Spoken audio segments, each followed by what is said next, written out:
ಪ್ರಜ್ವಲ್ ರೇವಣ್ಣ ವಿರುದ್ಧ pen drive ಕೇಸ್ನಲ್ಲಿ ದಿನಕ್ಕೊಂದು ಟ್ವಿಸ್ಟ್ ಸಿಗ್ತಾ ಇದೆ. ಎಸ್ಐಟಿ ಚಾರ್ಜ್ ಶೀಟ್ ಮೇಲೆ ಶಾಸಕ ಅನುಮಾನ ವ್ಯಕ್ತಪಡಿಸ್ತಾ ಇದ್ದಾರೆ. ಜೆಡಿಎಸ್ ಶಾಸಕ ಇದರ ಬಗ್ಗೆ ಅನುಮಾನ ವ್ಯಕ್ತಪಡಿಸ್ತಾ ಇದ್ದು 39 ಆರೋಪಿಗಳ ವಿರುದ್ಧ ಚಾರ್ಜ್ ಶೀಟ್ ಸಲ್ಲಿಸಿದೆ ಎಸ್ಐಟಿ.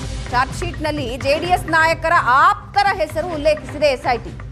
ಅದರಲ್ಲೂ ಭವಾನಿ ರೇವಣ್ಣ ಆಪ್ತ ಶಾಸಕ ಸ್ವರೂಪ್ ಚಿಕ್ಕಪ್ಪನ ಮಗನ ಹೆಸರು ಇದರಲ್ಲಿ ಮೆನ್ಷನ್ ಆಗಿದೆ. ಶಾಸಕ ಸ್ವರೂಪ್ ಚಿಕ್ಕಪ್ಪನ ಮಗ ರೇವಂತ್ ಹೆಸರು ಎಸ್ಐಟಿ ಉಲ್ಲೇಖಿಸಿದೆ. ಇನ್ನು ತಮ್ಮನ ಹೆಸರು ಉಲ್ಲೇಖಿಸಿದ್ದಕ್ಕೆ ಜೆಡಿಎಸ್ ಶಾಸಕ ಸ್ವರೂಪ್ ಆಕ್ರೋಶ ಹೊರಹಾಕಿದ್ದಾರೆ. ಲೋಕಸಭಾ ಗೆಲ್ಲೋದಕ್ಕೆ ಕಾಂಗ್ರೆಸ್ನವರೇ ಪೆನ್ ಡ್ರೈವ್ ಹಂಚಿಕೆ ಮಾಡಿದ್ದು ತನಿಖೆ ದಿಕ್ಕು ತಪ್ಪಿಸೋದಕ್ಕೆ ಜೆಡಿಎಸ್ ಕಾರ್ಯಕರ್ತರ ಹೆಸರು ಸೇರಿಸಿದ್ದಾರೆ. ಚಾರ್ಜ್ ಶೀಟ್ನಲ್ಲಿ ಪ್ರಮುಖರು ಪ್ರಭಾವಿಗಳ ಹೆಸರು ಕೈಬಿಟ್ಟಿದ್ದಾರೆ. ಎಸ್ಐಟಿ ಅಧಿಕಾರಿಗಳು ಸತ್ಯಾಸತ್ಯತೆ ಕಂಡು ಹಿಡಿಯೋದಕ್ಕೆ ವಿಫಲರಾಗಿದ್ದಾರೆ. ಹಾಸನ ಜೆಡಿಎಸ್ ಶಾಸಕ ಸ್ವರೂಪ್ ಪ್ರಕಾಶ್ ಗಂಭೀರ ಆರೋಪ, ಕಾನೂನು ಹೋರಾಟ ಮಾಡ್ತೀನಿ ಅಂತ ಸ್ವರೂಪ್ ಎಚ್ಚರಿಕೆ ಕೊಟ್ಟಿದ್ದಾರೆ.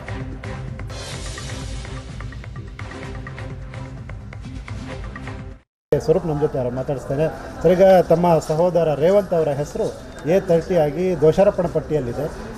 ಇದ್ರ ಬಗ್ಗೆ ತಮ್ಮ ಪ್ರತಿಕ್ರಿಯೆ ಸರ್. ಈಗಾಗಲೇ ನಾನು ಕೂಡ ದೃಶ್ಯಮಾಧ್ಯಮದಲ್ಲಿ ನೋಡ್ತಾ ಇದ್ದೆ. ಎಲ್ಲೊಂದು ಕಡೆ 39 ಜನದ ಏನೋ ಒಂದು ಚಾರ್ಜ್ ಶೀಟ್ನ ಸಲ್ಲಿಸಿದ್ದಾರೆ.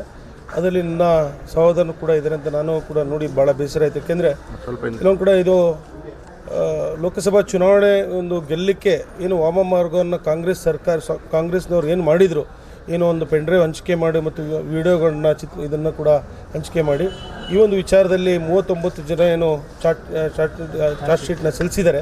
ಅದರಲ್ಲಿ ನಮ್ಮ ಪಕ್ಷದವರು ಕೂಡ ಮುಖಂಡರು ಮತ್ತು ಕಾರ್ಯಕರ್ತರು ಕೂಡ ಇದ್ದಾರೆ. ಇನ್ನೊಂದು ಕಡೆ ಏನು ಈ ಒಂದು ಪ್ರಕರಣವನ್ನು ತಪ್ಪಿಸಲಿಕ್ಕೆ ಮಾಡ್ತಿರೋಂಥ ಒಂದು ಹುನ್ನಾರ ಅಂತ ಮೇಲ್ನೋಟಕ್ಕೆಲ್ಲ ಅದು ಸಂಪೂರ್ಣ ಗೊತ್ತಿದೆ. ಇನ್ನೊಂದು ಕಡೆ SIT ಕೂಡ ಸತ್ಯಾಸತ್ಯತೆಯನ್ನು ಎತ್ತಿಡೋಕ್ಕೆ ವಿಫಲರಾಗಿದ್ದಾರೆ. ಏನು ಸರ್, ನಮ್ಗೆ ಹೇಳಿದೆ ಇದನ್ನು ದಿಕ್ಕು ತಪ್ಪಿಸಲಿಕ್ಕೆ ಏನು ಮಾಡ್ತಾ ಇದ್ದಾರೆ, ಇನ್ನು ತನಿಖೆಯನ್ನು ಏನು ಪ್ರಕರಣ ಅಂತ ಖಂಡಿತವಾಗ್ಲೂ ಗೊತ್ತಿದೆ. ಈ ವಿಚಾರದಲ್ಲಿ ನಮ್ಮ ಸಹೋದರರಿರ್ಬೋದು ಮತ್ತು ಪಕ್ಷದ ಮುಖಂಡರು ಯಾರೂ ಕೂಡ ಇದರಲ್ಲಿ ಭಾಗಿಯಾಗಲಿಲ್ಲ. ನಾನು ತಮ್ಮ ಮೂಲಕ ಹೇಳಕ್ಕೆ ಬಯಸ್ತೇನೆ, ನಮ್ಮ ಪಕ್ಷದ ಮುಖಂಡರಿರ್ಬೋದು ಏನು ಇದರೊಳಗೆ ಸೇರಿಸಿದ್ದಾರೆ ಚಾರ್ಜ್ ಶೀಟಲ್ಲಿ, ಯಾರು ಕೂಡ ಧೈರ್ಯಗಿಡೋದು ಬೇಡ.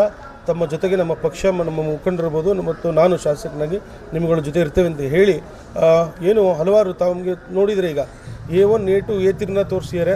ಇದರಲ್ಲಿ ಹಲವಾರು ಜನ ಪ್ರಭಾವಿಗಳು ಏನು ಪೆಂಡ್ರೈವ್ನ ಹಂಚಿಕೆ ಮಾಡಿದ್ರು ಮತ್ತು ವಿಡಿಯೋವನ್ನು ಕೂಡ ವೈರಲ್ ಮಾಡಿದರು, ಅವ್ರುಗಳ ಹೆಸರನ್ನ ಕೈಬಿಟ್ಟಿದ್ದಾರೆ. ಏನಕ್ಕೆ ಅಂತ ತಮ್ಮ ಮೂಲಕ ನಾನು SIT ಅವ್ರಿಗೂ ಕೂಡ ಕೇಳಕ್ಕೆ ಬಯಸ್ತೇನೆ.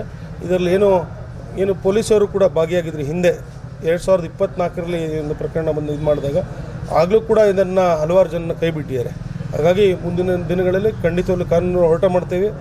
ಯಾರು ಇದರಲ್ಲಿ A1 ಅಂತ ನವೀನ್ ಅಂತ ಏನೇ ಅವನಿಗೆ ಮುಂಪರಿ ಪರೀಕ್ಷೆ ಮಾಡಿದ್ರೆ ಖಂಡಿತವಾಗ್ಲೂ ಯಾರು ಇದರಲ್ಲಿ ಭಾಗಿಯಾಗಿದ್ದಾರೆ ಪ್ರಕರಣದಲ್ಲಿ ಅಂತ ಖಂಡಿತವಾಗ್ಲೂ ಗೊತ್ತಾಗುತ್ತೆ. ಆದರೆ ಇದನ್ನು SIT ಅವರು ಮಾಡ್ತಾ ಇಲ್ಲ. ಸ್ವರೂಪ್ ಮತ್ತು JDS ನಾಯಕರ ನಡುವಿನ ಒಂದು ರೀತಿ ಏನಾದರೂ ಆ ರೀತಿ ರಾಜಕೀಯವಾಗಿ ಈ ಒಂದು ಅಸ್ತ್ರ ಪ್ರಯೋಗ ಆಗ್ತಿದೆ ಅನ್ಸುತ್ತೆ ಸರ್. ಇಲ್ಲ ಸರ್, ಇದರಲ್ಲಿ ಇರ್ಬೋದು, ಅದನ್ನು ಹೇಳಲಿಕ್ಕಾಗಲ್ಲ. ಆದರೆ ಖಂಡಿತವಾಗ್ಲೂ ಪಕ್ಷದ ವರಿಷ್ಠರಂಥ ಸನ್ಮಾನ್ಯ ದೇವೇಗೌಡರು ಇರ್ಬೋದು ಮತ್ತು ರೇವಣ್ಣವರು ಮತ್ತು ಕುಮಾರಣ್ಣವರು, ನಮ್ಮ ಪಕ್ಷ, ನನ್ನ ಕುಟುಂಬ ಮತ್ತು ನಮ್ಮ ತಂದೆ ದಿವಂಗತ HS ಪ್ರಕಾಶ್ ಇಟ್ಟಿರುವಂಥ ಪ್ರೀತಿ ಮತ್ತು ನಮ್ಮ ತಂದೆಯವರು ಕೂಡ ಪಕ್ಷಕ್ಕೆ ಪ್ರಾಮಾಣಿಕತೆ ಇದ್ದಂಥವ್ರು. ಅದೇ ರೀತಿ ನಾನು ಕೂಡ ಪಕ್ಷಕ್ಕೆ ಮತ್ತು ದೇವೇಗೌಡರ ಕುಟುಂಬಕ್ಕೆ ಮತ್ತು ರೇವಣ್ಣವ್ರ ಕುಟುಂಬಕ್ಕೆ ಭಾಳ ನಾನು ಹತ್ತಿರವಾಗಿದ್ದಂಥವನು ಮತ್ತು ನಾನು ಕೂಡ ಅವ್ರ ಕುಟುಂಬಕ್ಕೆ ಭಾಳ ಗೌರವವನ್ನು ಕೊಡುವಂಥವನು. ಹಾಗಾಗಿ ಇಂಥ ಒಂದು ಹುನ್ನಾರ ನಡೆದಿರ್ಬೋದು, ಇಲ್ಲ ಅಂತ ಹೇಳೋಕ್ಕಾಗಲ್ಲ. ಆದರೆ ಖಂಡಿತವಾಗ್ಲೂ ಇದ್ರ ಬಗ್ಗೆ ಮುಂದಿನ ದಿನಗಳಲ್ಲಿ ಸತ್ಯಾಸತ್ಯತೆ ಗೊತ್ತಾಗುತ್ತೆ. ಇದನ್ನು ನಾನು ಕೂಡ ತಮ್ಮ ಮೂಲಕ ಸರ್ಕಾರಕ್ಕೆ ಆಗ್ರಹ ಮಾಡ್ತೀನಿ. ಇದನ್ನು CBI ತನಿಖೆಗೆ ಒಳಪಡಿಸಿದ್ರೆ ಖಂಡಿತವಾಗ್ಲೂ ಇದರಲ್ಲಿ ಯಾರ್ಯಾರು ಭಾಗಿಯಾಗಿದ್ದಾರೆ, ಯಾರ್ಯಾರು ಭಾಗಿಯಾಗಿಲ್ಲ, ಯಾರು ಪ್ರಭಾವಿಗಳಿದ್ದರು ಇದರಲ್ಲಿ ಲೋಕಸಭಾ ಚುನಾವಣೆಯನ್ನು ಗೆಲ್ಲಲಿಕ್ಕೆ ಯಾವ ರೀತಿ ಹುನ್ನಾರವನ್ನು ಮಾಡಿದ್ರು ಖಂಡಿತವಾಗ್ಲೂ ಹೊರಗೆ ಬರುತ್ತೆ ಸರ್. ಹಾಸನದಿಂದ ಕ್ಯಾಮ್ರಾಮನ್ ಶರತ್ ಜೊತೆ ಹರೀಶ್, ಏಷ್ಯಾನೆಟ್ ಸುವರ್ಣ ನ್ಯೂಸ್.